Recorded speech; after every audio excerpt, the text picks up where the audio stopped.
Is this the year that one of the teams in the AFC West will overtake the Denver Broncos? Maybe, maybe not. However, they're still going to have to try, and this draft could go a long way towards closing that gap. The clock is ticking on Peyton Manning, and you look at the Broncos, and Terrence Knighton is gone from the middle of that defense. Chalk up defensive tackle as a need for the Denver Broncos. Also, 2 starters gone from the offensive line. Big need. You've got to protect Peyton Manning. You've got to have that offense in rhythm. And with Gary Kubiak installing his system, you need offensive linemen who are mobile.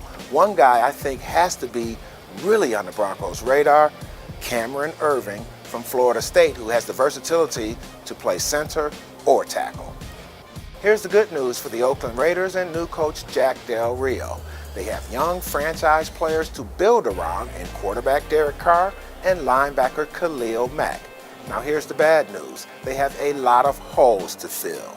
But just like Raiders tradition would suggest, I think Jack Del Rio has quite the appreciation for speed. That's why I wonder if a guy like Kevin White, the fast, blazing receiver from West Virginia, will be the Raiders' pick in the first round to pair with Carr for the long haul. One thing that has to be on Andy Reid's mind as he contemplates the needs for the Kansas City Chiefs is how to get tougher in the trenches on both sides of the ball.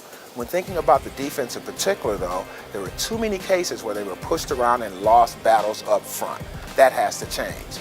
Meanwhile, the Chiefs were the only team in the NFL last year not to get a single touchdown from a wide receiver.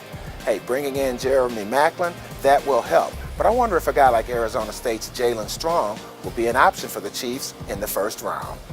Will this be the draft when the Chargers land their quarterback of the future?